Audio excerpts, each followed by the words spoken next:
Next contestant is Dr. Sarmila Muthukrishnan from University Putra, Malaysia, and her area of study is on microbiology. Take it away, doctor. We can't see them, we don't know them, and they are everywhere. What am I talking about, guys? I'm talking about bacteria. One of the places where bacteria rapidly multiply is the human body. We have 10 trillion of bacteria cells in the body, which is 10 times more than our own human cells. So we are actually more bacteria than human. Sorry, that's the fact. Antibiotic is supposed to protect us from the bad bacteria. Unfortunately, we are in the middle of global crisis where antibiotics are losing the effectiveness towards the bad bacteria. So for those people who are infected with bacteria which do not respond to any antibiotic, doctors are powerless to help. And this scenario is known as antimicrobial resistant, or in short, it is called AMR. Remember guys, AMR. Scientists reported that in the year of 2050, every 4 seconds, one person will be dying due to AMR. Scary, right? However, a new tactic to outsmart the bacteria has been suggested by exposing the secret language of the bacteria, the language of quorum sensing. To coordinate all the functions that bacteria have, they have to be organized. And they do that just like us by communicating. But instead of using words to communicate, they use signaling molecules to communicate with each other.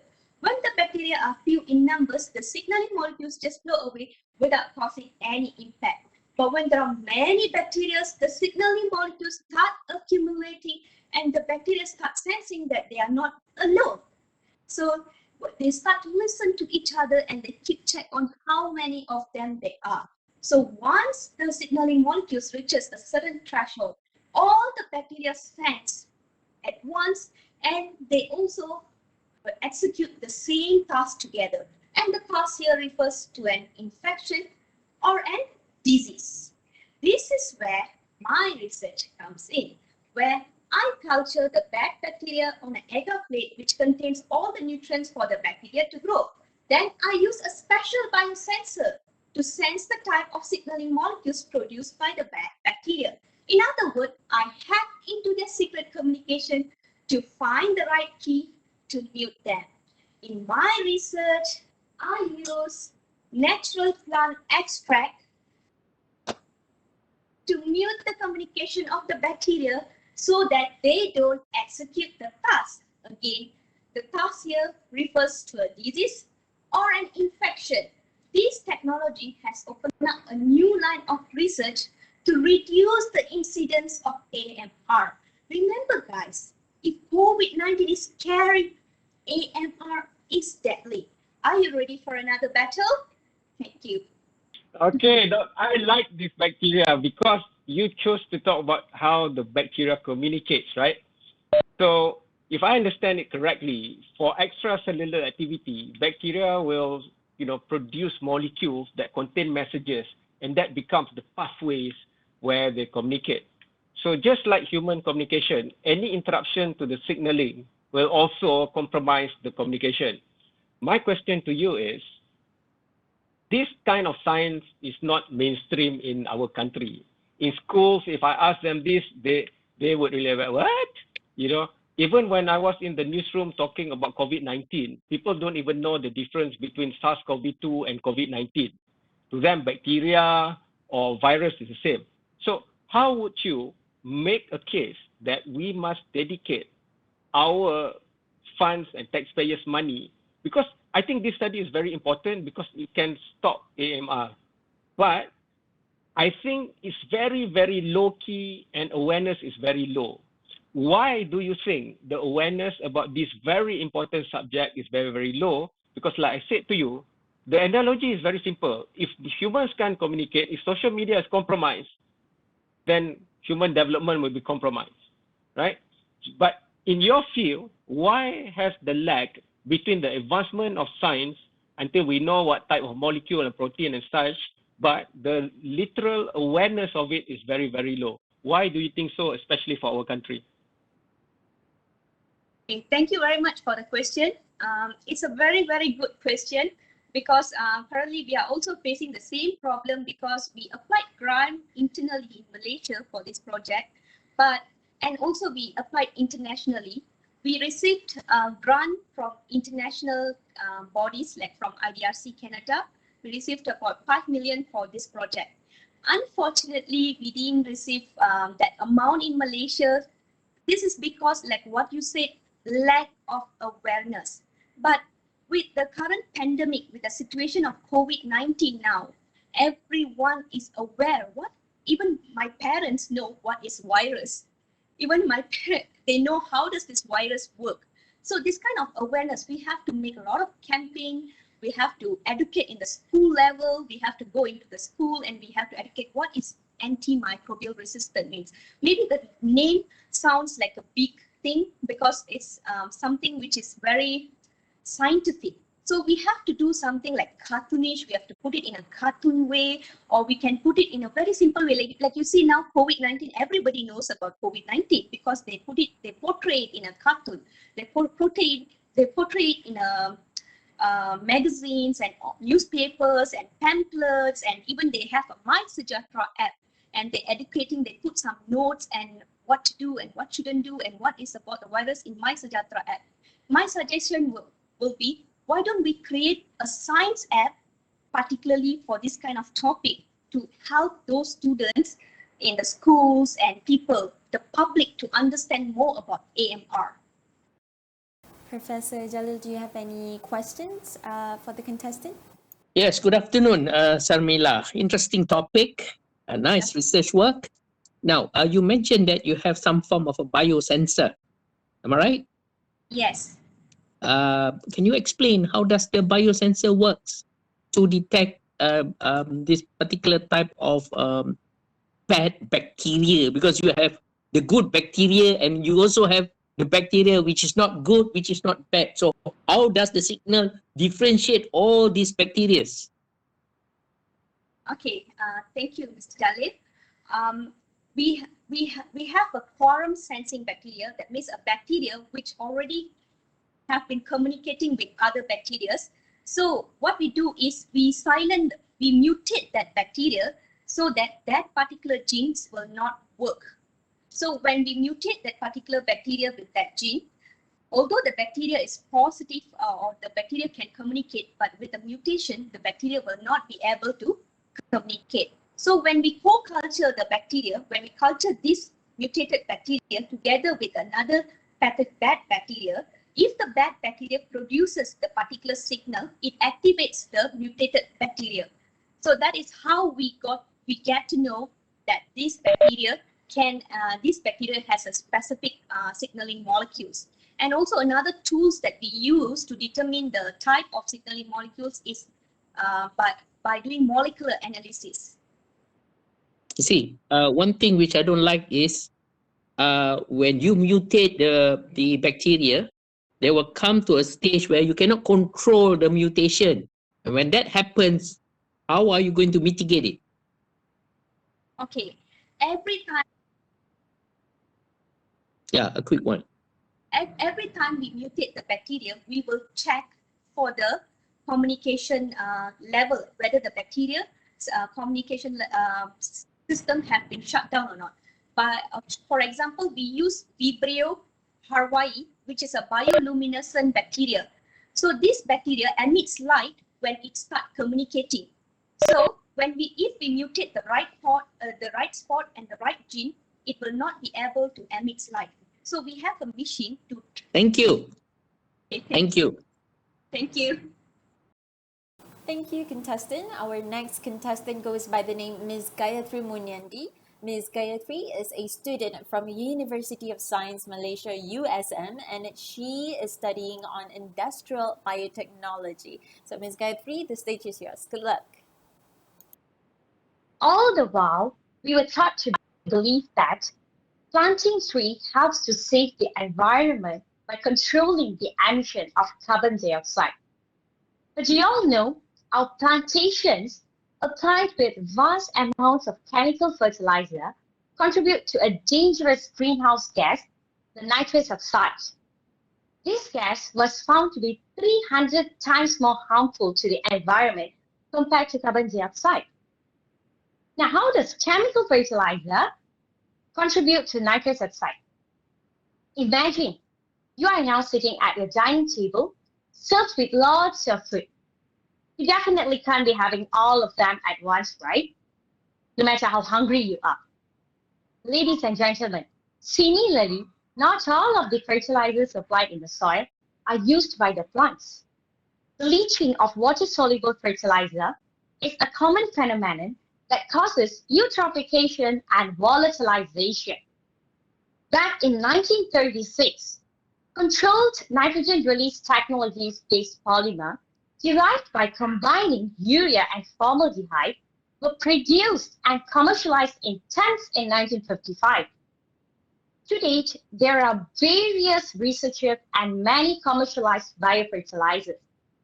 But taking that into account, a slow-release fertilizer comprising of all palm trunk waste, biodegradable polymer, and fertilizer can be produced as an alternative to the chemical fertilizer. The hydrophilic oil palm trunk fiber will act as an initiator, whereas the biodegradable polymer will delay the nutrient release through biodegradation. This ensures the longevity of the fertilizer in the soil, hence reducing the labor capital. But no matter what, it is vital to carefully determine the physico-chemical properties involved in this green composite. This will help me to actually determine by noticing the kinetics involved in the nutrient release and also the biodegradation of the polymer, because they solely depend on the soil moisture content and temperature conditions. So this is what I'll be focusing on my research. Ladies and gentlemen, only a chemical-free and nutrient-rich soil will be able to result in a high crop quantity and quality. Slow-release fertilizer does no good in a heap, but a little spread will help to maintain the sustainability of the environment by minimizing our dependence on the chemical fertilizer. Thank you. Yes, thank you very much, Gayatri. Very interesting and a different topic to what you had produced in your video. So you've slightly thrown me here. But let me ask you this. The reason I imagine that we went to chemicals and the fertilizers is because everybody's saying we don't have sufficient food. How are you going to persuade those companies that rely on high yield for foodstuffs and everything else to give up the chemical fertilizers in order for the soil to be richer? I mean, what is the argument that you can make economically as well as scientifically for why we need to rethink this issue? All right. Thank you, Dr. Lee, for the question. Actually, what I think is that we have to focus on the environment aspect. So, of course, not the companies are not going to be going in loss because we are still focusing on chemical fertilizers. We are not going to really stop using them. But the composition matters.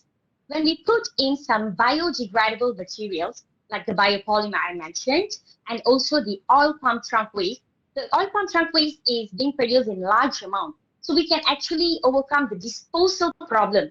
So this is how actually we have to maintain, of course, not by stopping the chemical fertilizers, but reducing the amount. Still, the companies can work on with different compositions produced in their fertilizers.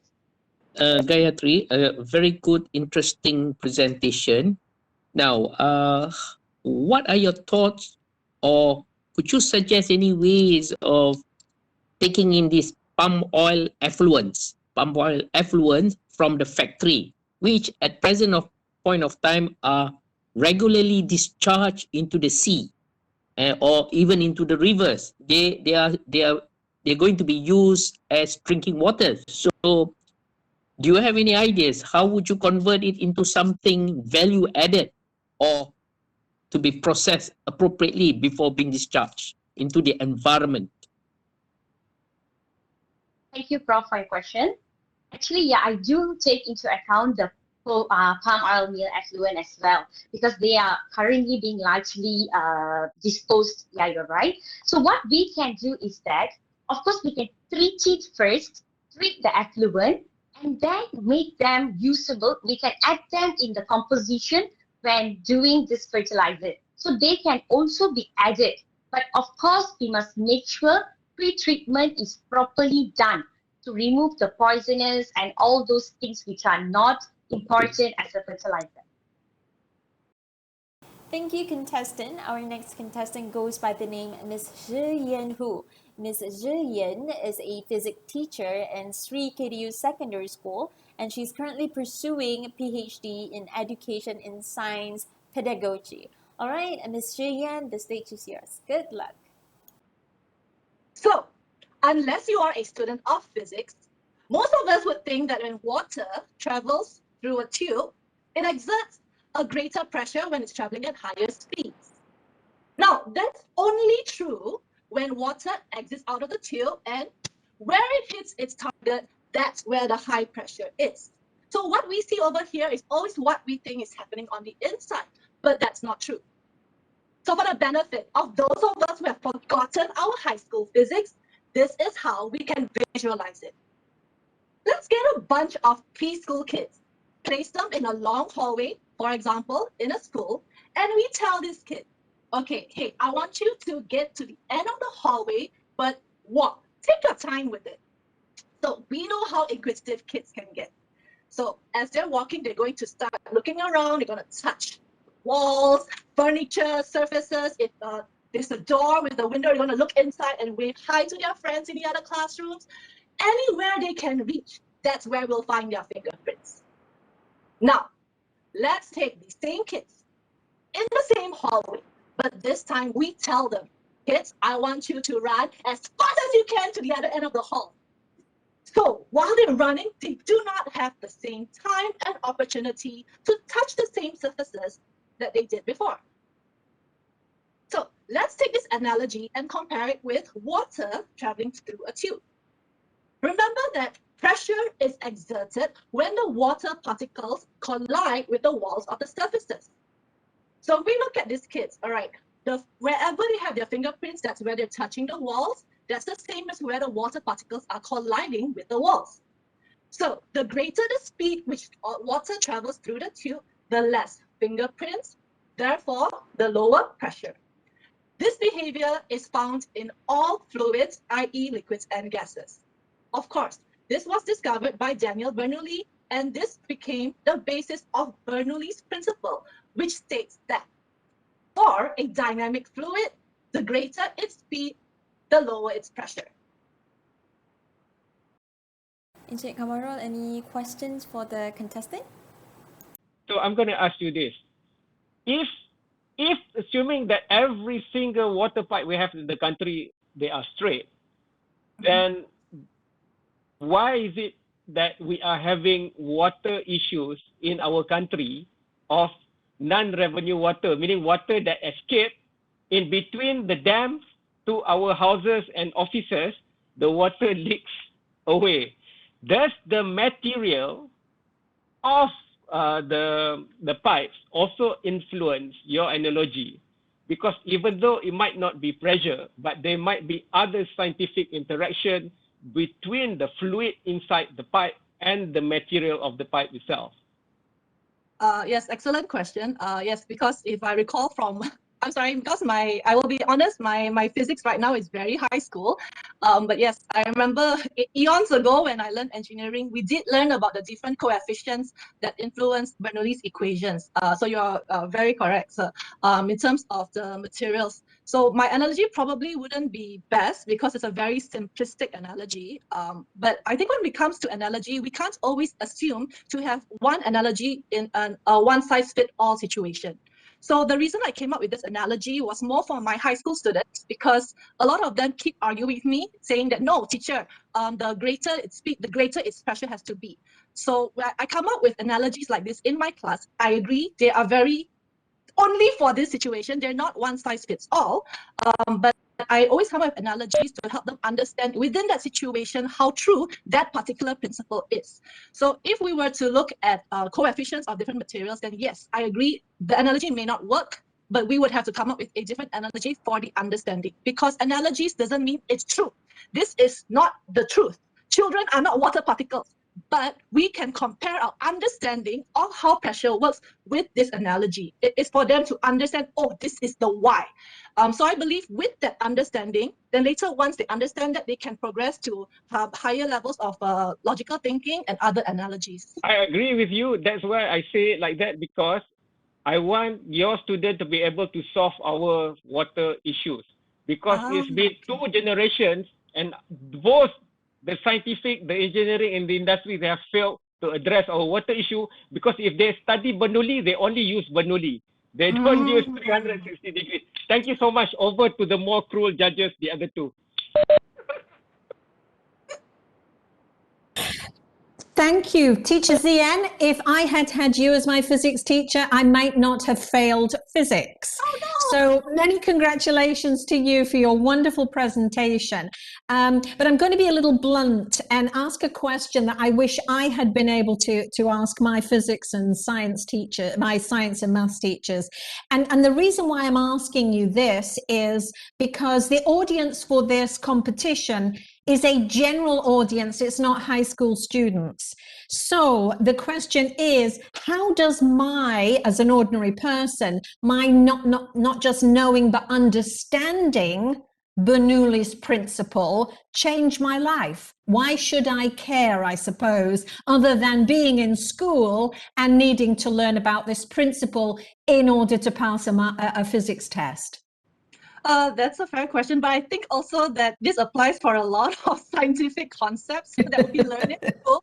But I would say that Bernoulli's principle on its own, yeah, probably on its own, we can't say that there's use, because it is present in every application we have. Like spray bottles, for example, how airplanes take off. But understandably, you don't need to understand these concepts for you to know how to use these devices. But yeah, so I to be honest, I can't give an answer on Bernoulli's alone. But what I would normally tell my students is we have to also look at it overall, because Bernoulli's principle normally also works with other concepts of pressure. So what I would also normally encourage my students to think about is if we look at pressure, for example, how a siphon works. Agreeably, it's not Bernoulli's in itself, but there is some relationship in terms of how water pressure causes water to move from one point to another, from, let's say, a higher pressure point to a lower pressure point. And during that transfer, we could also see how Bernoulli's principle applies in terms of the changes in pressure when, let's say, water travels faster or slower. Thank you, contestant. Our next contestant is Mr. Hadri Hadi. Mr. Hadri Hadi is a lecturer from International University of Malaya, Wales, and his area of study is neuroscience. All the best, Mr. Hadri. Take it away. Hi, let me reenact a famous scene from the movie The Matrix, but with a slight twist. Neo, the protagonist, is in a room with Morpheus, and the scene went on something like this. Unfortunately, no one can be told what the Matrix is. You have to see it for yourself, said Morpheus. And then he slowly opens a case that contains 2 pills, one red and one blue. Now, it is said that this red pill will take Neo straight into the Matrix, and this blue pill will send him back to reality. So the plot twist, instead of taking the red pill just like the movie, Neo took the blue pill. And instead of being taken back to reality, Neo experienced hours upon hours of sustained penile erection. You want to take a guess as to what that blue pill really is? It's Viagra. Viagra was first discovered by Pfizer for the treatment of hypertension and chest pain. Yet millions of their users experience a totally unexpected side effect due to its ability to regulate blood flow. Now, our research takes a similar approach to this. But instead of trying to fix erectile dysfunction, we use a drug called ruxolitinib, a drug that is often used for the treatment of Down syndrome, for myelofibrosis and polycythemia vera. Both are which are types of cancers. Now, we use this exact same drug on our mouse model to potentially reverse the problem seen in the brains of Down syndrome. You see, our brain consists of two types of cells. Neurons are the cells that shoots electrical impulses that helps us think, and glial cells that play a more supportive role in the brain. Now, unfortunately, in the brains of individuals with Down syndrome, the ratio of neurons to glial cells are severely disproportionate, and this can be attributed to the activation of pathways that supports glial formation. Now, ruxolitinib is able to inhibit these pathways and support neuronal formation instead. And what we found, given at the right dosage, this drug is an excellent supplementation strategy, especially for pregnant mothers, with benefits such as improved learning ability and memory retention. So I'm going to ask you this question one more time. Do you still want this blue pill? Or do you want to try ruxolitinib instead? Thank you very much. Okay, one, a lot of people would tend to look at Down syndrome from the genetics, DNA kind of approach. Why should I spend time that I already do not have to look at your research, which might or might not be better than that? Because this is a very close to the heart for families that have to go through it. And time after time, there's a lot of promising new stuff being put out, but they never come to fruition. So I want to ask you, from the pill perspective, if they were to take the pill that you asked instead of the blue pill, what is in the future of this research that will give them more hope than the ones before? Because when I look at the chromosome studies and all, they seem to be more likelier from a layman's perspective to solve this problem. Why should we invest in you? Right. So thank you for the question. Again, I'm a great fan of all of you. Been watching FameLab for the longest time. So there are actually two sides to this argument. So, you can take a utilitarian approach. Recently we have news from the US that passes a bill that bans selective abortion, for example, and that is against, is for life. And we also have another spectrum for, for example, the people like Sir Richard Dawkins that just released a statement replying to this new ban, saying that if you have a child with a disability diagnosis, it's best that you abort them. So there's actually two ways to view this. In either way, you are right.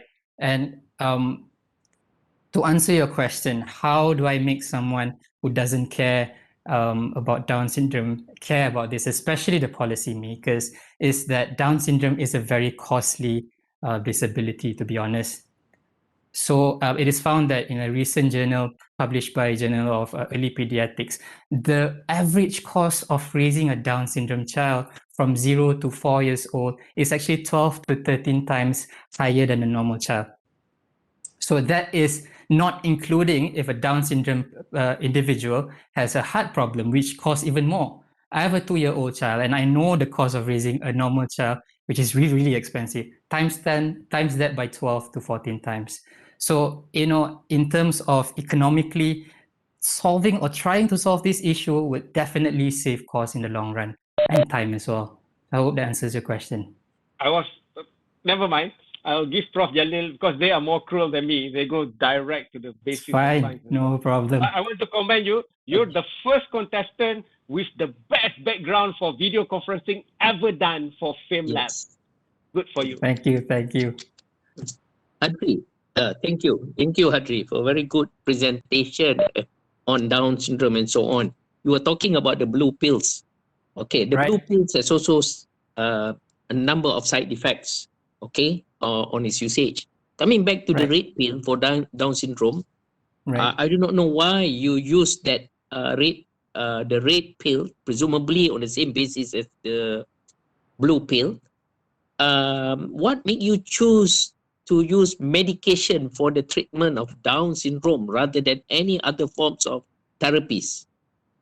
Okay, yeah, thank you so much, Prof. Jalil. So, yeah, the side effect of that blue pill is actually if it's too long of a sustained erection, you get a penis damage. Yes. So that's just an additional info. But to answer your question about the red pill or ruxolitinib, currently the general perception is that Down syndrome has absolutely no cure.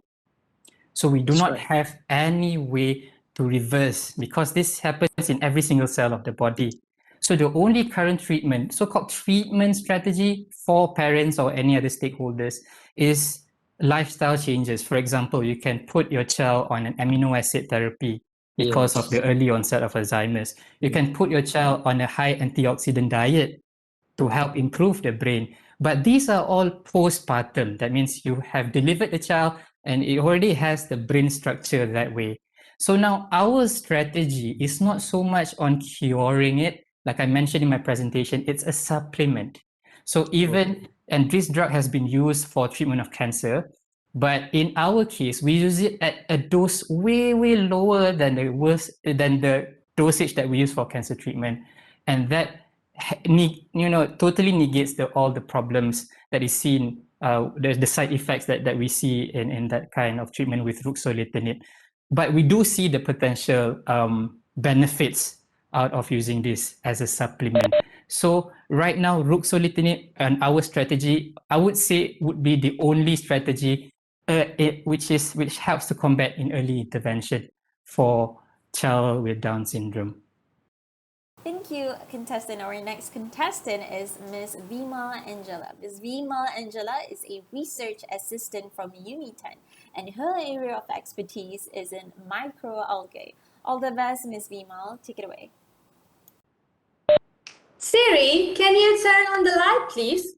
And the light turns on. It's impressive, isn't it?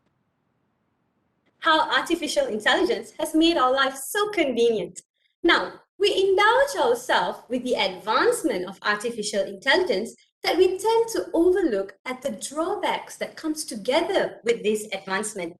And I am here today to share with you some of the drawbacks in a form of a story. Let me share with you a story about Bob in year 2030. Now, Bob is a waiter, and he lost his job to an artificial intelligence robot. Now, he went back home and discussed this matter with his family on how they're going to manage their finance. Surprisingly, that evening, he started seeing ads of money landing in his social media. Is it a coincidence? Anyway, he decided to ignore all of that and he started applying for jobs in many other restaurants. At that point of time, artificial intelligence algorithm was in charge of determining who will make the cut to go for an interview.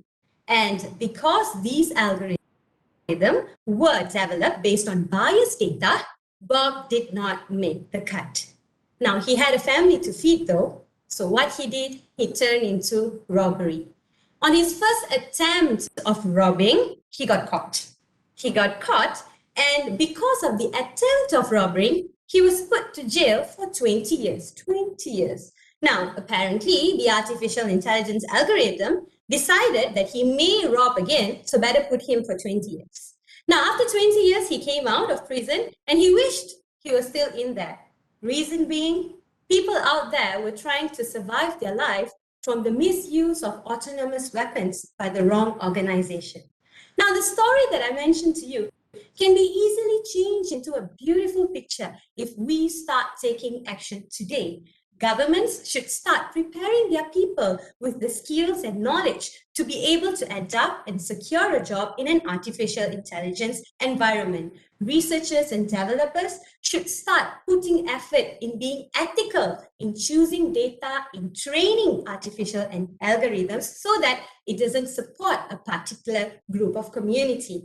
Last but not least, in terms of data privacy and autonomous weapons, strict guidelines should be highlighted and outlined so that these kind of issues can be prevented and that the use of artificial intelligence can be used wisely in order to come to a nation where the use of artificial intelligence is used in a beautiful way. Thank you. Dr. Liz, do you have any question or comments for our contestant?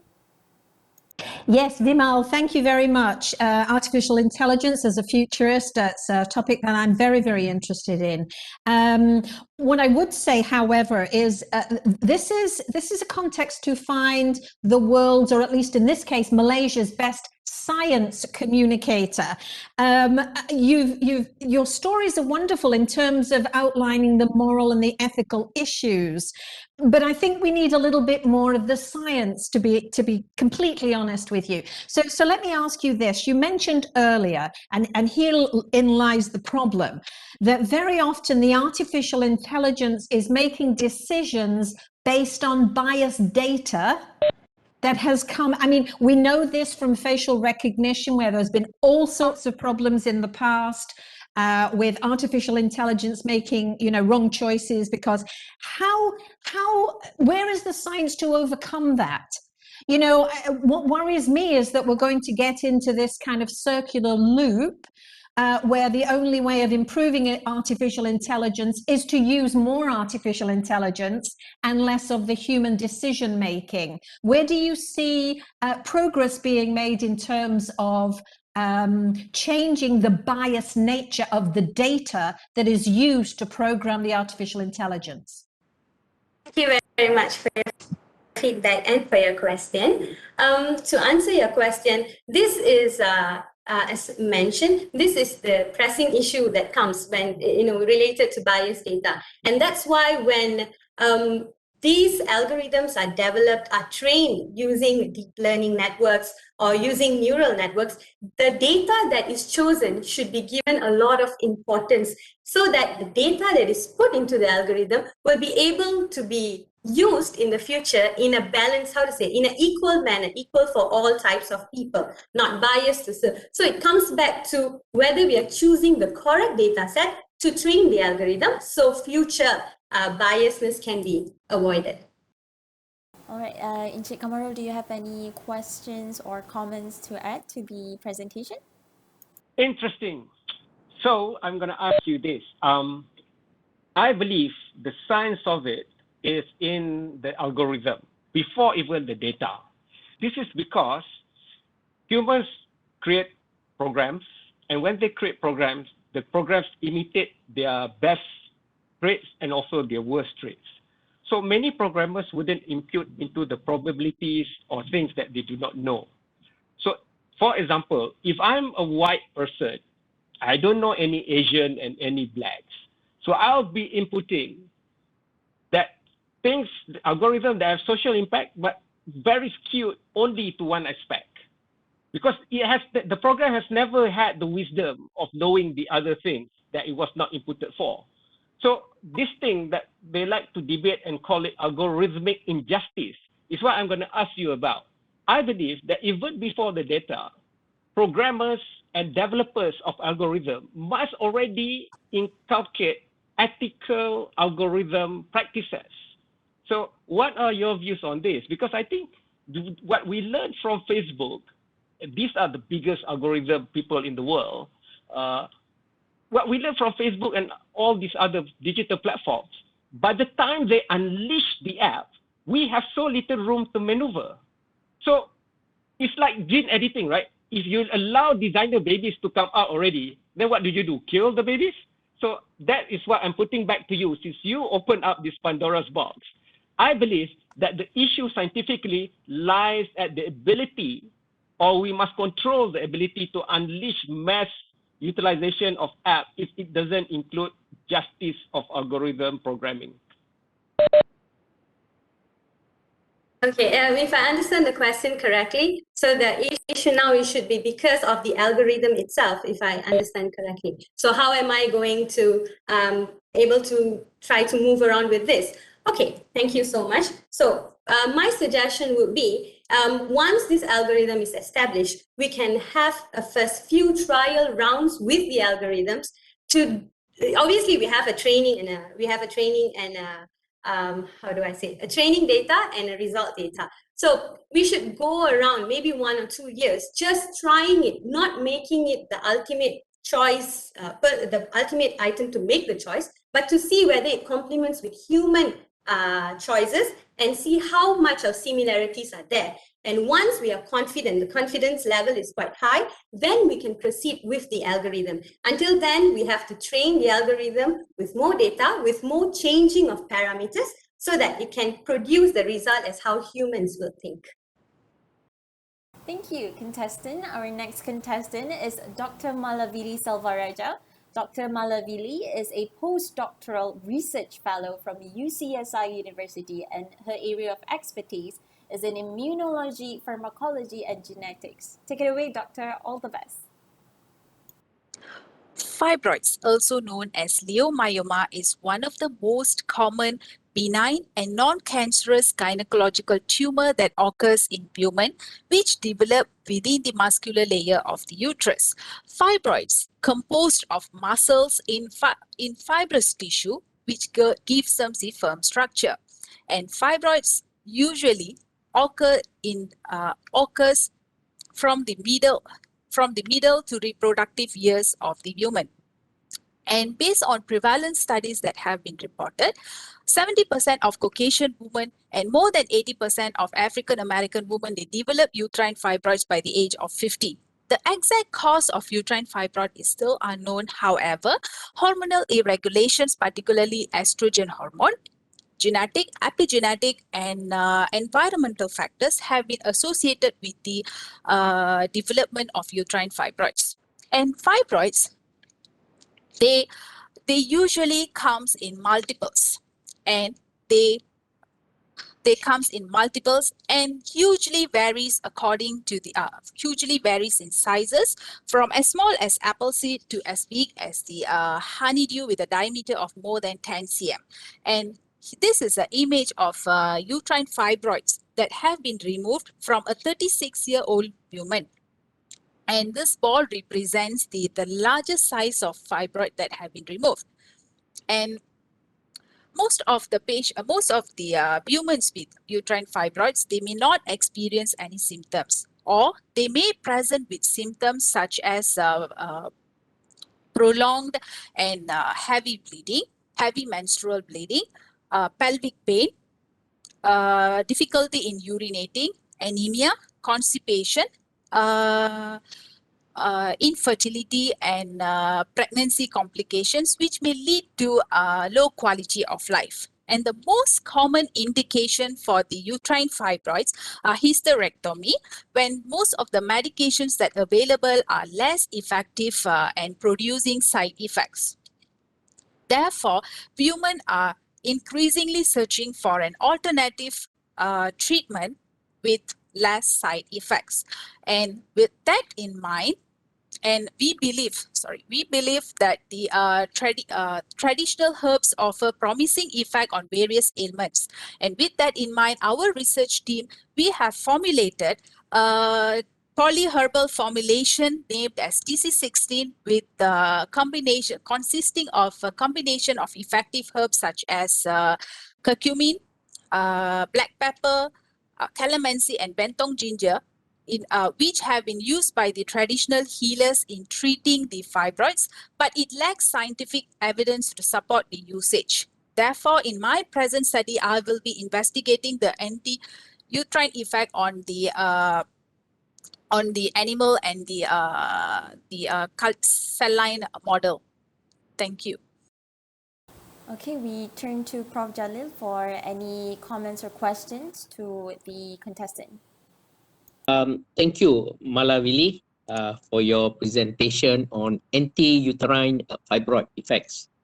Now, I'm sorry to say this because, as you understand, this is a science communication platform here where you need to communicate in a simple term as possible. You are very knowledgeable in your area. I won't deny that. You know your stuff quite well. Now, what I need to understand is like this. Now, what is the percentage of young women, for example, in Malaysia, having this condition? And how do they feel when they're having this, like, the side effects, the psychological thing they are facing in, the discomfort, their mood swing, everything in. And could you drive the message that these are important things, and how would you relate to the science of it, science of uterine fibroid? Okay. Actually, I'm already conducting a research on this fibroids, Good. and there's two studies. One is I'm doing on the animals, the xenograph model, the meaning the research lab, both wet lab, as well as the we are doing a survey on quality of life of human with fibroids. We just started the project, and the reason why we are looking at it is, if you see nowadays, about more than 50% of women in Yes. Malaysia, they're having this fibroid, either knowingly or unknowingly. And then they are presenting up, they have these symptoms. And this particular fibroid have been removed. The surgery is on my friend, actually. She's just 36-year old. And she has been experienced, a horrible lifestyle because of this. So this is one of the main reasons why I wanted to look at this topic. Dr. Liz, do you have any questions or comments to add? Yes, thank you. Thank you, Malavili. Like Jalil, I would say my feeling was that you spent rather too long explaining fibroids. I thought the interesting part was the polyherbal formulations. That's the bit that I felt was fresh and new and I wanted to hear more about.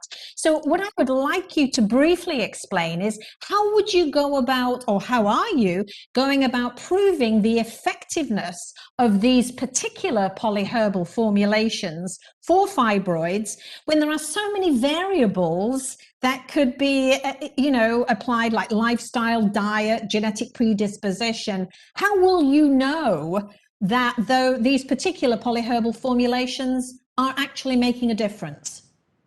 Okay, this food is very important in our daily life, basically. And all these ingredients have been shown to have anti-cancer, antioxidant, anti-inflammatory effects on as an individual ingredient.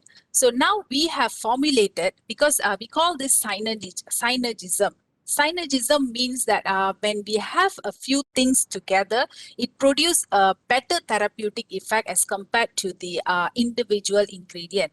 So we are expecting that this will be a very good, will produce a good therapeutic effect for the women with the fibroids.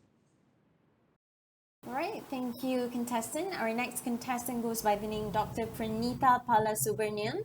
Dr. Pranita is actually a graduate student of University Malaya, and her area of study is toxinology, proteomics, and transcriptomics. All right, Doctor, all the best. The stage is yours.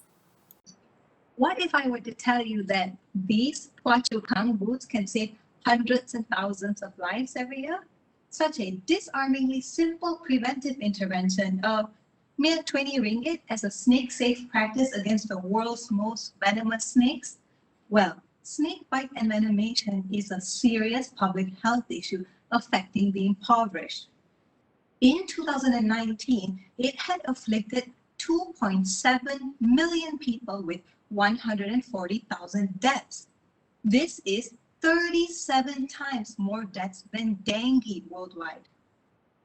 These astonishing numbers earned snakebite envenomation the grim status of highest priority neglected tropical disease by the World Health Organization.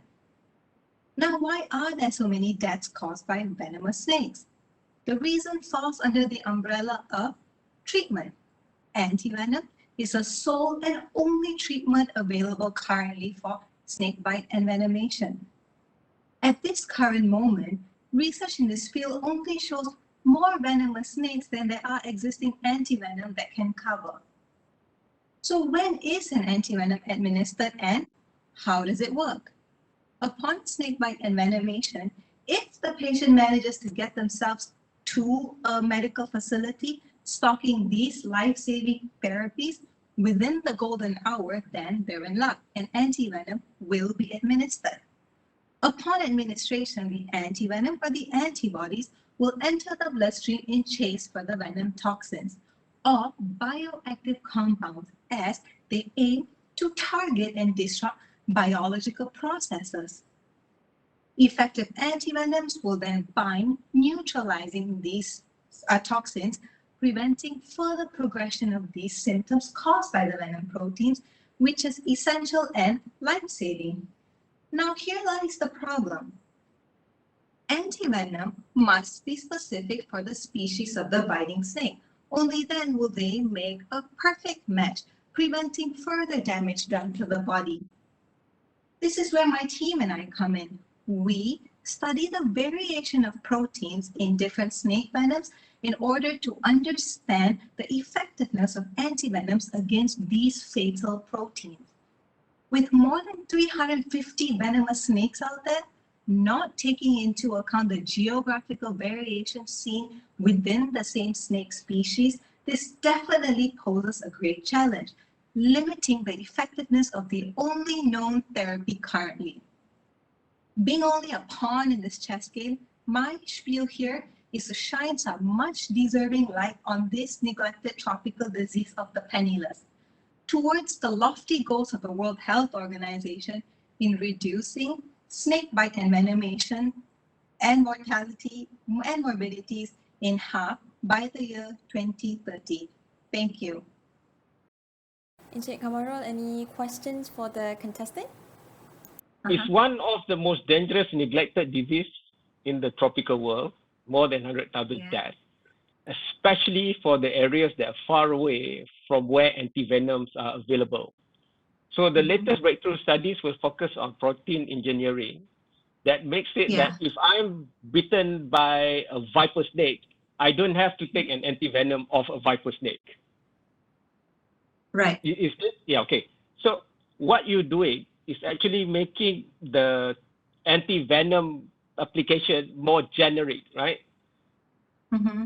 So explain to Very me true. how that works scientifically, because I get that part even before you presented, because I love this topic, you know, it's close to my heart. But I don't really get how the protein engineering science help to make this. Let's say if I'm bitten by a viper, how can you use a king cobra antivenom to help me, for example? Or does the protein engineering reduces everything to an average level that is universal to treat any venom? Back to you. Okay. Yeah, okay. So the protein engineering part is very key in the sense of different snake species, different families, for example, vipers, they have more hemotoxic proteins, which are certain types. Let's just say type A. So protein engineering works as in like you produce an anti-type A kind of medication aiming for that particular toxin, not aiming for the other putative kind of toxins. So preventing or slowing down the effects of this hemotoxicity. Same thing in, say, elapids or more neurotoxic heavy. If you have treating the type B form of toxin, then you would stop or prevent the neurotoxicity of that. Pranita, interesting topic actually, because it is of relevant to Malaysia and also Asia, apart from Australia and so on. Now, we have different species of snakes. In fact, one of the largest group of species is also in Malaysia. How has the science of snakebite treatments changed as compared to the present way of managing this? Yeah, okay. So antivenoms, we've been starting to use antivenoms of almost a century ago, but currently there's a really big change in the sense of it's the same use of antivenoms, but we're going towards a more pan-specific or universal kind of antivenoms. Current research shows where the fatal proteins, so only specific proteins of different snakes are just pooled together and given to the horse for antivenom production. So it can treat more snake bites. Currently, it's at about 36 snakes. So you're aiming for more universal treatment by one single antivenom. That is one aspect. Another aspect. So this is as good as, like in the present condition of COVID, they are trying to find a vaccine which can handle even the mutated virus which are virulent. Am I right? Something like that? Yeah, so currently in vivo, like lab studies has already been done, animal studies has already been done, and it shows to actually stop or prevent further progression of neurotoxicity by this universal antivenom. So Thank you. it's pretty promising. Thank you. Thank you very much. Thank Good. you. Thank you, contestant. Our next contestant goes by the name Mr. Gregory Dominic. Mr. Gregory is a postgraduate researcher from School of Biological Sciences, USM, and his area of study is on cancer biology. Take it away, Mr. Gregory. All the best.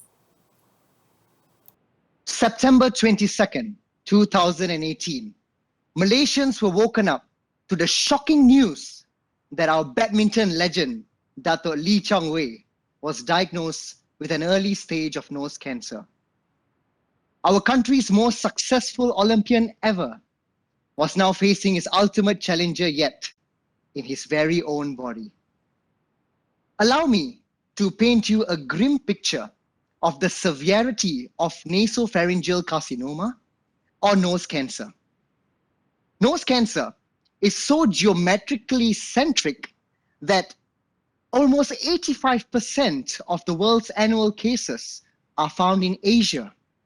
Even more shockingly, Malaysia ranks 4th in the world for its highest annual incident rates. And that demonstrates a burden of the cancer in our country. Nose cancer is also more prevalent in males than females, with a ratio of 3:1, significantly affecting our nation's invaluable economic contributors from age 40 to 60.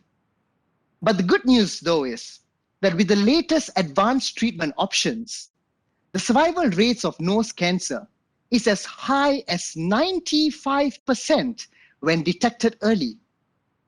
But my question is why? Why is it still a major national burden? Late diagnosis.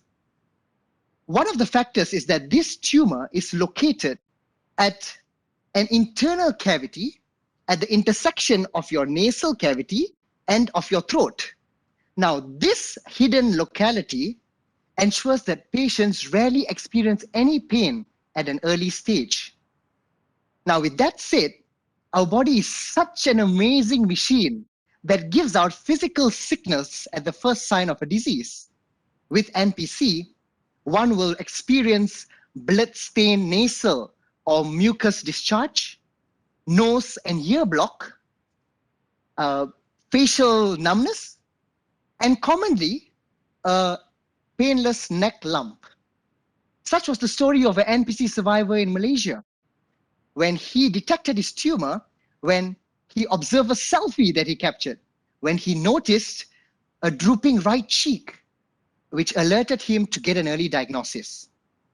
Hence, as a researcher, it is my moral obligation to convey the significance of this cancer in our country and to impart the knowledge of the importance of the prevention and also the symptoms to the public, where as a nation, we can come together to reduce the burden of this cancer through early detection.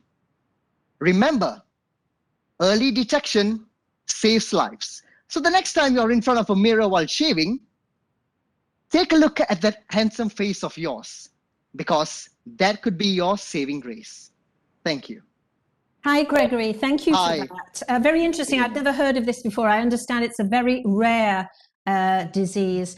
Can you explain to me the link between nasopharyngeal cancer and the Epstein-Barr virus? That's the one that causes glandular fever.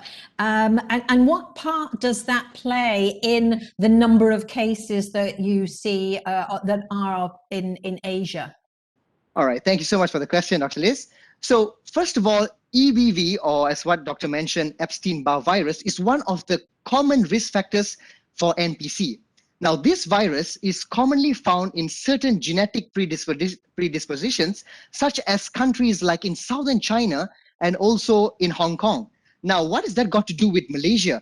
Now, we see that Chinese in Malaysia, which almost 50% of the annual cases are diagnosed to Chinese, Now, they have hereditary from these families from southern China and also from Hong Kong. So they carry this EBV virus through especially through males, and when they reproduce, they tend to pass it on to the next generation. Now, the importance of EBV is very significant to the cancer progression, because currently EBV is still not yet being studied of the connection of EBV with NPC to see how it actually affects and boosts up the cancer strength. So that is the effect of the EBV virus on the NPC cases in Malaysia and also in Asia. All right, Encik Kamarul, do you have any questions or comments to add to the presentation? How would you use Datuk Lee Chong Wei to increase awareness and literacy? Because even though it might be rare, but if you get it, it produces the highest number of tumors, and it's in the most difficult place for invasive surgery. All that is very clear, your presentation is very clear, but there must be a solution, and I put it on the shoulders of science communicators to alert more people to this, because like you said, early detection is crucial. So how would you use scientific knowledge that we have, plus Datuk Lee Chong Wei, to get literacy awareness high? Thank you so much for the question, Mr. Kamarul. So we all know, and I'm very sure you're in the media as well, the mass media. So the mass media is very, very influential in this millennium. So with an influential person as Datuk Lee Chong Wei, who has a story, who has a very sad story of his story of cancer, of NPC, we can have an interview and he can become part of this, the story of NPC in Malaysia, where we can portray his face like how he always is in our newspapers, but this time to talk about the symptoms of this cancer. What did he feel at the first instance when he detected this cancer? And as he went on, what was his journey of his treatment and how easy it is to cure this cancer when detected early? So together with the influential of the mass media and also of a very influential person like Dr. Lee Chong Wei, we can bring up this issue to our country where stakeholders can work hand in hand with the government, because I think we all know that the government is not talking much about it at the moment, although it's the fifth most common cancer in Malaysia. So by bringing an influential person like Dr. Lee Chong Wei, it will only encourage more people to want to know more about this cancer. And most importantly, what kind of signs did he feel at the first instance when he got this cancer? And as I mentioned, you will be able to see those signs, like when you cough and there's blood stain, mucus, and nasal discharge. That could be one of his earliest symptoms that he had.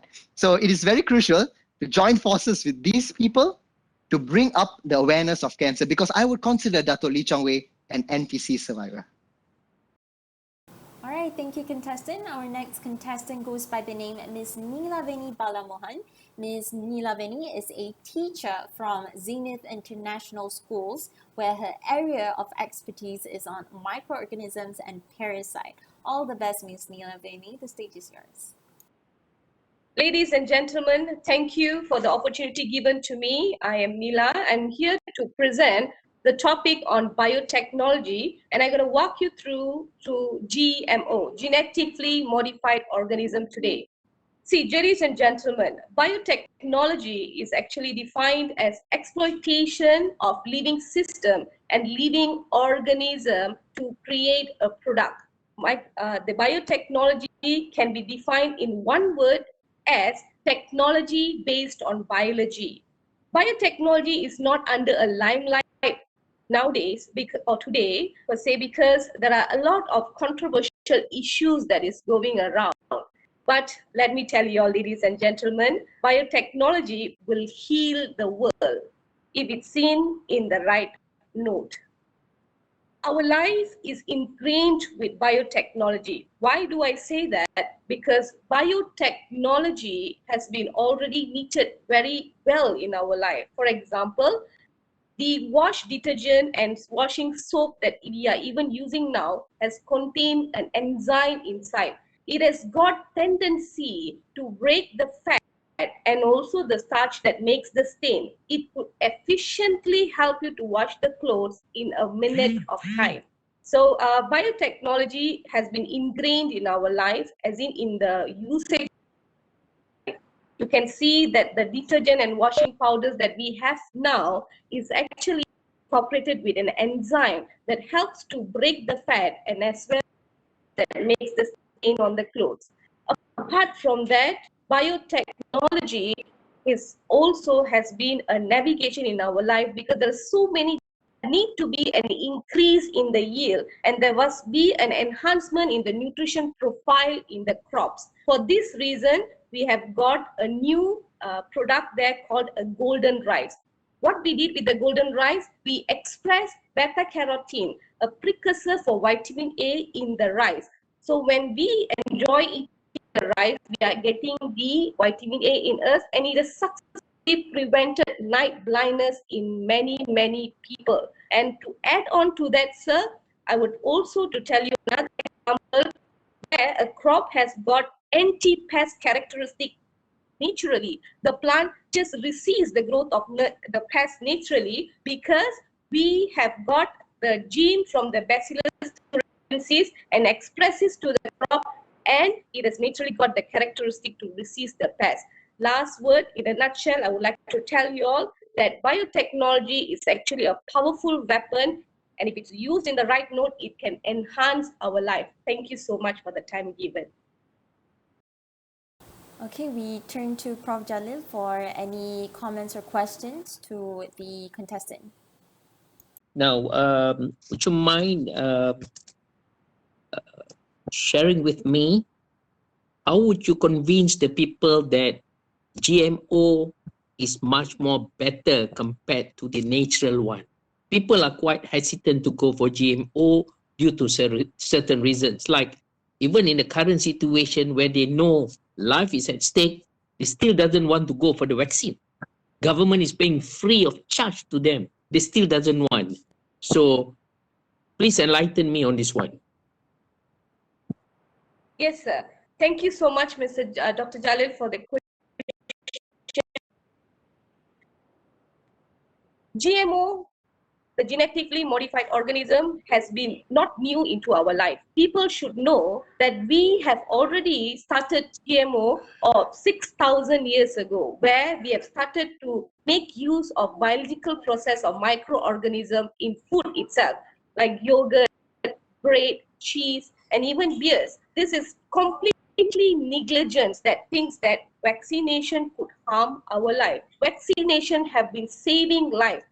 For example, the chicken pox that happened many years back, it was also has killed many people that nothing can stop it, but a vaccine become a game changer. It has eradicated the small chicken pox completely by usage of vaccination. And it is very important to understand vaccine can save time. Thank you, contestant. Our next contestant is Dr. Siti Aimi Sarah Zainal Abidin. Dr. Siti Aimi is a senior lecturer from University Technology Mara Shah Alam, and her area of study is on food science. Taking you up to the stage, all the best, Doctor. I love burger very much, and I believe all of you too. But imagine in a few years' time, due to global warming and animal diseases, number of cattle is reduced. Soon, we will run out of meat. Then, what will happen to our protein supply? Do we have an alternative? Yes, we have. It is called engineered meat. Scientists has recently come up with a technology to grow meat in the lab. How do they go about it? Okay, firstly, they will pick up targeted cells from the cattle. For instance, if they want high lean meat, so they will pick up cells from the muscles. And then if they want more juicy meat with some combinations of fats, so they will collect adipose cells. And then these cells will be mixed together with certain formulations to produce, let's say, meat with 70% of muscles and then 30% of fat. And later, they will put it in the petri dish that contain stem cells as well as collagen as a scaffold. Okay, like a plant, it's not as simple, easy like that, but like a plant, which need the sun, soil, as well as fertilizer. These cells requires a medium to act as a fertilizer for them to grow into full meat. And then it requires some time also to be incubated in the lab. And then once it grow into full meat, lastly, it will be harvested and then processed into end products like nuggets and burgers. Okay. Consumer has always this kind of question. Does it tasty? I believe all of you feel like, does it tasty? Okay, when researchers conduct sensory tests, the panelists actually could not distinguish between real and lab-grown meat. Hence, it has the promising future to be marketed as an alternative meat.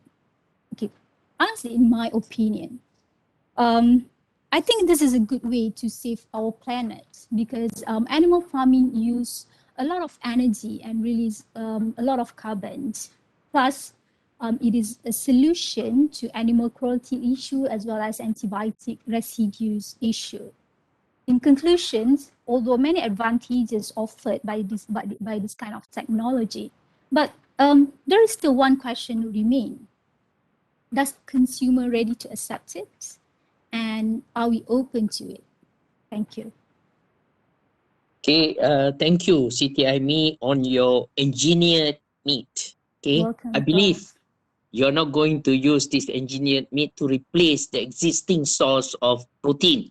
Okay, No. it's just to complement and supplement whatever is available, so that in the days to come, if there's a scarcity, this thing will come, will be of helpful to human. Now, have you ever thought about adulterated engineered meat?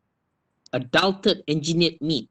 The reason why I'm bringing it up is, how do you check on the origin of this thing to maintain the quality and so on? Because for the Muslim, normally, the big question when you mention the word meat, first question they will ask, is it halal? Is it allowed by the religion? So how would you go about managing this to the society at large? Okay, I'm not proposing to replace current protein supplies, and then I think the innovators and then the detection scientists must work concurrently to detect whether the cell is porcines or bovines or chickens, and and then to check the mediums. Does it come from the halal source, so that the consumer is protected from any adulterated meat. Right. Thank you. Thank you. Thank you. Waving. Right. I'm wearing my futurist hat here, Dr. Siti. So I understand that you said, you're not talking about this to replace existing proteins. But let's just imagine that Jeff Bezos and Elon Musk and all those other guys get their way, and we all become an interplanetary species where we won't be taking cows up into space with us. So presumably we're going to need to access what you're talking about. But here's the thing, carnivores, of which I am not one, tend to have diverse appetites. So what is the potential for ensuring space travelers who have access to these kinds of meats get something other than chicken nuggets and burgers? People eat all sorts of things, do they not? I was brought up in Scotland, and tongue and tripe and goodness knows other disgusting things I was forced to eat as a child. But it seems to me that in this sort of growing meat in the lab, there are two choices. You either get burgers or you get chicken nuggets. So can the science go beyond that to allow for the diversity of choice that we currently have through eating animals? Okay. Yes, it has a lot of promising future, not just beef or science as well as chicken nuggets, because as I mentioned earlier, it used the stem cell technology. So as long as you choose what is the cells that you want, is it from exotic meat, so is it from the pigeons or any other fish? So it has the potential to be developed into other kinds of meats. That's my answer. Thank you.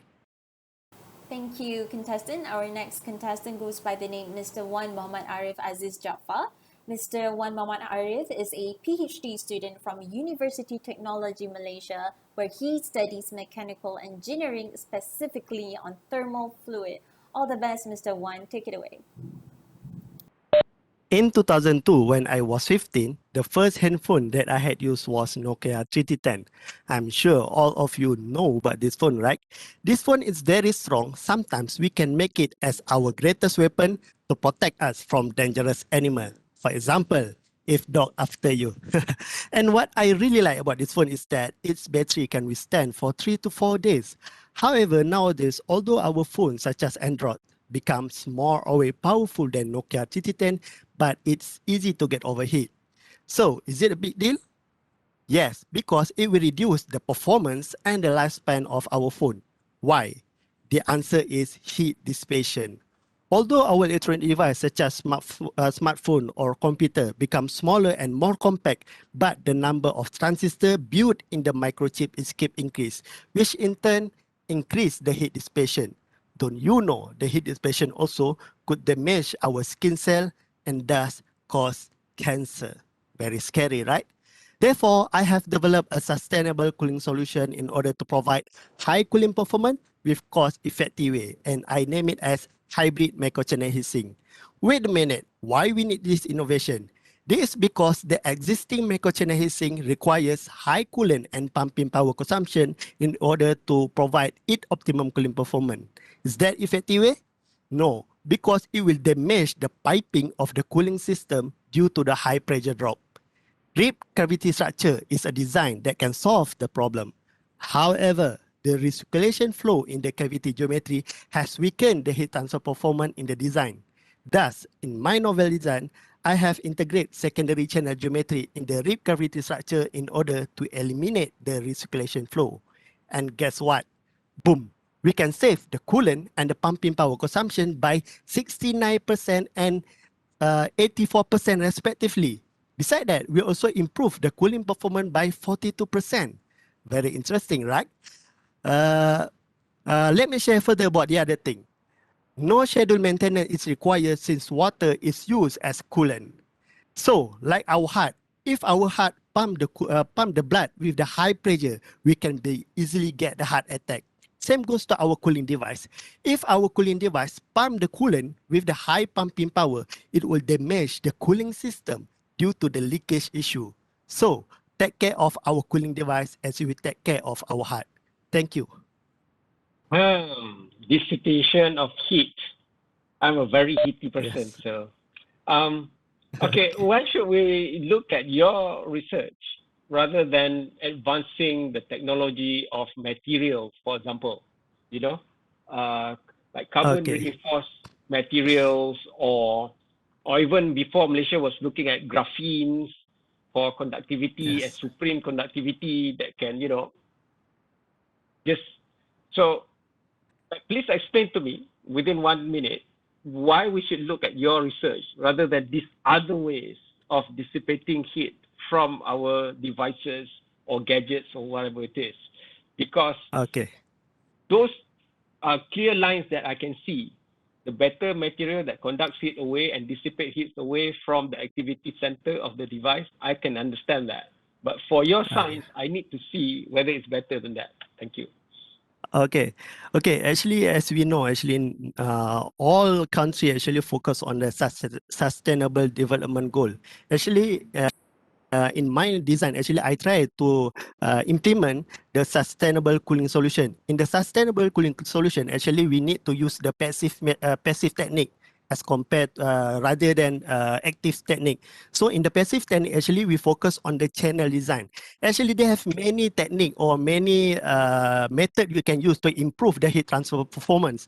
However, actually, I want to propose something that we can use the cheapest way but we can improve the heat transfer performance, very great performance. That's why I try to improve the performance of the micro channel heatsink by changing or innovate only the design of the channel itself. No need for the chemical use or something like that. Because actually they have many researcher or many technology try to use nanoparticle, which is the chemical use. Actually, it will affect the environment. But in my technology, actually, I try to propose something that we change the design, but we can improve the performance greatly. That I try to propose in my research. One Mama Arif, thank you Yes. very much. Okay, thank you. But I still have not seen where is the science. Now, you told us that 80 you told us that substantial amount of heat is being generated through such a system. Forget about IR4. Forget about that. Let's talk about the current scenario. During the present point of time, the usage of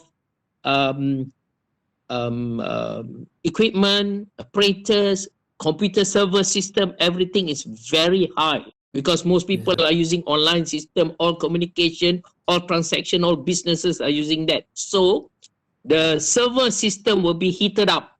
Now, I believe about 80 to 90% of it is being generated as heat. What are you going to do with that? The system will get overheated, will get burned down and so on. Just look at the telephone. The students are using it for a period about 8 to 9 hours per day. It get damaged. So can you tell me the science of removing the heat? I haven't seen in your presentation. It's a good idea, good concept, but where is the science there? Okay. Actually, the science behind this mechanism, actually, the answer is fluid mixing in the fluid region. Actually, when water particle actually move in the same pace, but when it's flow in the channel, actually the fluid velocity at the side. Why don't you just say that the one which is generating, because you're talking about semiconductor, are the carriers. The carriers happen to be holes and electrons, simply charged particles. And then what you need to do is to remove the heat and use it as a renewable heat through the system. That will save the system. This is just a suggestion. So I'm not saying that your system is the best. At present, there are better systems than that. Sorry to say this. Thank you. Thank you, contestant. Our next contestant is Dr. Nur Salwa Baharudin. Dr. Nur Salwa is a senior lecturer, malacologist, and also a research fellow at the same time at University Malaysia Terengganu, where she studies on malacology. Take it away, doctor. All the best. Anyone here love to watch zombie movies? Raise up your hand. I absolutely love zombie movies. The Walking Dead, I Am Legend, Train to Busan are just few examples. In every zombie movies, you need to remember, never get bitten. Can you imagine being bitten by a zombie with 200,000 teeth? Today, I am going to tell you about an animal that has 200,000 teeth, their army of dead snails that eat corals. Human zombies might be fictions, but zombie snails are real. Where can you find them? Well, they live in our coral reef ecosystem and eat every bit of corals. Coral reef are tropical forests of the oceans and homes to more than 250,000 animal species in the world. I am a snail doctor and also a marine biologist. In the real world, coral reef face numerous threats such as coral bleaching and hungry snails. You see, when the oceans get warmer, coral sheds their protective layer made of algae. Then coral will turn white, which is why we call it coral bleaching. When coral bleach, it is not dead, but when the army of the snails that eat corals overpopulate and makes coral get sick and finally die. Coral comes in many shapes, such as the branching trees, mushrooms, cauliflower, or table-like forms. In a healthy ecosystem, snail functions to control fast-growing corals such as the branching ones. However, during coral bleaching, more snails will swarm the corals and cause an outbreak in the ecosystems. These snails are equipped with a teeth we call radula. If it sounds like Dracula to you, then perhaps their teeth are similar. These radula are ferocious sharp teeth which consist of at least 200,000 teeth per individuals.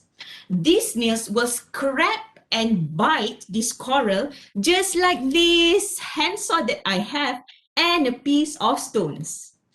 So you see what happens? The marks that left behind will expose this coral to diseases such as the black and brown band diseases.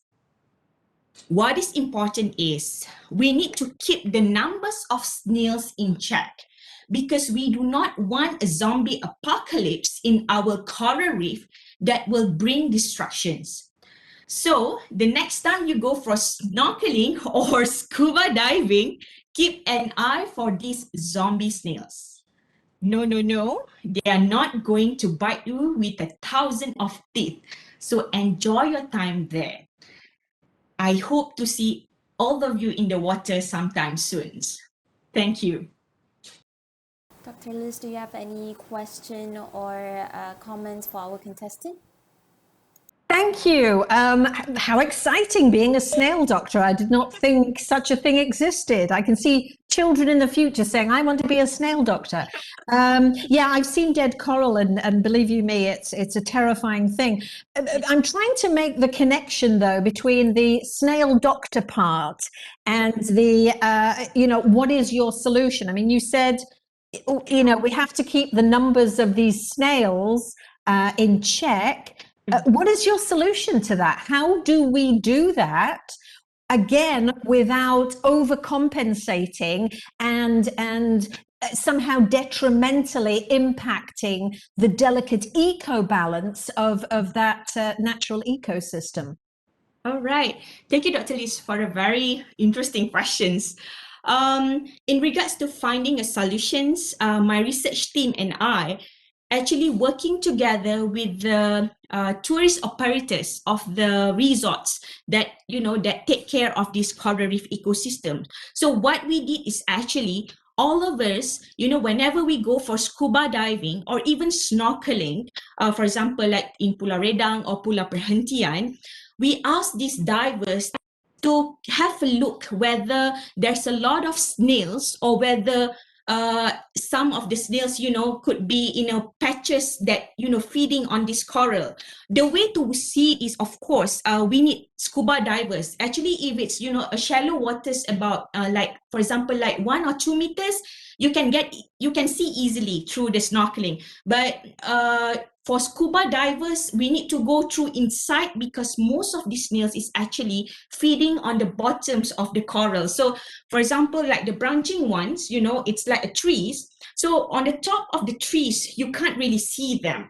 Maybe 1 or 2 were coming out, but whenever that you kind of like take out or pick a boo at the bottoms of the corals, there will be lots of them. So that's why at the moment we create more awareness and work together with the tour operators and also the scuba divers to spread the awareness and try to see whether snails is actually feeding on certain area because these snails are very attracted to corals that in a process of bleaching. So if that could answer my to your questions.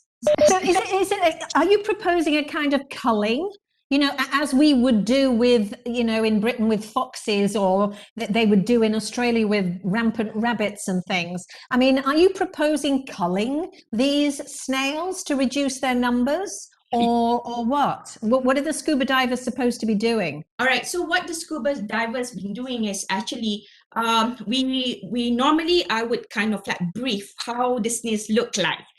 Because sometimes among the corals they kind of very cryptic and camouflage because they looks like rocks, but actually they are not. So what they should do is actually we actually borrow them with a very small quadrat. It's like a rectangular. So for example, like if you lay out the quadrat, you can find 20 individuals in a plot of, let's say, quadrat of 0.25 centimeter times 0.25, you can find more than 20. So it is something that you need to pass the informations to us. And thank God that with the grant that I've gotten at the moment and with the power of my teams, we working together with the Department of Marine Park Malaysia to get all these informations, because since last year when we had COVID, all these marine parks is actually closed for the tourists. So it is a good way of kind of like rehabilitate this coral reef. But at the same time, sometimes you have to remember not just the human is the factors that affect all this coral reef. The warming of the global warming is also another part. So this is where we go in a team and then have a look, and then the information needs to be passed to us so that we could look further and then try to find out what's the solutions, because at the moment in Malaysia, these studies is still baseline. Because last year when I went to all these islands in east coast of so yes, so it's kind of like monitoring, it's one of team, and then working together with the tour operators and peoples that have the power to dive. It's the best solutions. Thank you, contestant. Our next contestant goes by the name Mr. Muhammad Shazali Cik Zain. Mr. Shazali is a PhD candidate from University Putra of Malaysia, and his area of study is phytochemistry and pharmaceutical chemistry. All the best. The stage is yours. Ladies and gentlemen, here a golden ticket. Fasten your seat back and put your glasses on. We're about to embark one in lifetime trip to a plant kingdom, a magical palace where thousands of majestic compounds are manufactured naturally. You will witness along the trip some of these compounds serve as military armies to protect the one and only kingdom from the attack of the enemies. Well, due to these fascinating biological functions, we have been exploiting these phytochemicals for benefits of our kind since centuries ago. Often these compounds are associated with anti-aging, antioxidant, anti-inflammatory, and many other biological properties, you name it. Not surprisingly at all, we have been using them as active ingredient in many health-promoting products. Have you ever imagined whenever you consume your health supplements or apply your cosmetic products, how have you ever thought, how do people bring out these compounds from plant materials? Well, as a phytochemist, we call it phytoneering, a herbal standardization protocol where the metabolites of interest are extracted, fractionated, and isolated chronologically using an optimized system. To meet the high global demand of these phytochemicals, particularly flavonoids, a secondary metabolite which possess arrays of biological properties. Many industries have adopted conventional method, which started with solid liquid extraction, liquid extraction, and column packed with silica gel. Every single method requires the use of excessive amount of solvent, organic solvent, such as methanol, chloroform, hexane, and many others with different solvent polarity ranges. These solvents are hazardous and toxic to the environment, and the excessive exposure to these chemicals may induce detrimental health effects such as infertility, cancer, stimulation, and worst case scenario can lead to the death. Hence, it demands a more sustainable phytoneering system in which the inventions of alternative solvent could provide a great impact to the phytochemical production industry as a whole. Here comes my research into the picture. We work on development of green solvent for extraction of important phytochemicals, particularly flavonoids, from oil palm leaf and underutilized agricultural waste from massive oil palm plantation in Malaysia. To form a natural deep deuterated solvent, NADES, we just need only two isolated compounds that structurally have lone pairs and hydrogen bond or hydroxyl group for hydrogen bonding to take place. We studied hundreds of combinations of natural occurring compounds, including sugars, salts, organic acids, and many others. Just imagine making a cup of tea, supposedly sugars and salts. These two components at different proportions are heated and stirred continuously until it forms a liquid at eutectic point. Subsequently, upon nade synthesis, the all palm leaf powder are immersed into the nade system for flavonoid extraction to take place. We allow the hydrogen bond donors and hydrogen bond acceptor in nades to play their role in extracting and trapping flavonoids in OPL with ultrasonication energy. As a result, we managed to form an optimized nade solution where its flavonoid extraction efficiency is comparable with organic solvent methanol. Hence, nades could be regarded as future solvent not only in fine chemical industries but many other industries. However, the application of nades in industrial use is still limited, which require more fundamental works to be done. That's all from me. Thank you. Okay, we turn to Prof. Jalil for any comments or questions to the contestant. Muhammad Shazali, thank you very much. But the problem is, I don't understand. I really cannot understand what is phytoengineering. I understand the chemicals being used and so on. Can you simplify it so that it's easier for me to understand how does this discipline can save life by using the waste? In simple terms. Do not go into the chemical because I'm a layman. Please. All right. Okay, basically phytoengineering is like engineering. Phytoengineering, we use plant materials and with some scientific knowledge, we use fine materials to develop a method to extract this bioactive compound from plant materials by using science. And then we propose that by using phytoengineering, using natural occurring compounds and to extract the bioactive compounds from the plant materials. The process itself, we call it phytoengineering. What medicinal value does this thing have for human?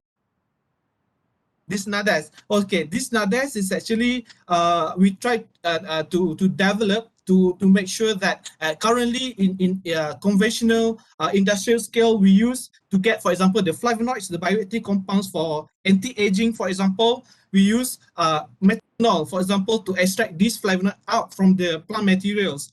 But this methanol is actually a toxic and poisonous to our environment, especially when we use in bulk applications. So my study basically to develop a new solvent, basically environmental friendly, to extract the similar type of compounds by using natural occurring compounds. For example, we use sugar to extract the flavonoids from the plant material itself. This is more sustainable, I would say. Right, thank you. Okay, I understand the science of it. You know, basically going natural, using natural stuff to extract even more micro natural stuff from plants. Okay, my problem with that is most of us being consumers know the end product like flavonoids, and it's damn expensive, right? So to help you with Prof. Jalil, would your way of phytoengineering bring down the cost so that more people can have as an alternative to their supplement? Malaysia is one of the most highly consumed supplement market in the world. To make flavonoids or whatever else that comes with from the phytoengineering way cheaper. Like, you know, last week we announced to the world that Malaysia-led initiative, the hepatitis C virus can actually be cured. Before it was 84,000 US dollar per treatment. Now it's only less than 1,000. So can you give similar scale if we use your research, phytoengineering and extraction, not using methanol, ethanol, whatever, but using like sugar, would it bring down the cost to make it available like flavonoids for daily consumption of B40? All right, thank you for the interesting questions. Actually, I got this question like several times. So basically, my research, like I said, to develop the new solvent in the phytochemistry, in like plant natural sources. So like my work is, we look at this at two perspective to reduce the cost productions of the flavonoids from plant materials. So like now, like for my own research, basically we develop our green solvent, which is to more sustainable process. At the same time we use waste, which is at the moment I use all palm leaf, which is abundantly produced in palm plantation in Malaysia, and the current market for flavonoids for bio production for flavonoid is actually is forecasted by 2024 can bring about 5 billion ringgit So that means we use our green method to extract this bioactive compound from the waste. I would say we can reduce the cost production. At the same time, we minimize we would utilize maximal utilization of the waste product produced by our palm plantation in Malaysia. All right, that was our final contestant of the day. Thank you so much. On behalf of my Malaysia and British Council Malaysia, we would all like to thank all of the contestants for their hard work in presenting bits and pieces of science to the community. Thank you so much. I hope by now people can actually see how important science literacy and science communication actually is, because it affects everything. It affects from what we do every day, our daily life decision. It affects policy makings, our nature and environment, the way we shape our future for our grandkids and generation to come. Basically everything. Therefore, science has to be communicated, and this is actually a pressing need. Alright, back to the competition. Judges will deliberate the results, and the names of those selected to go to national final round happening on this September will be announced in the next video. So be sure to stay tuned and find out who makes it to national finals. Check it out on our YouTube page, FameLab Malaysia. Signing off, I'm Hasana. Thank you.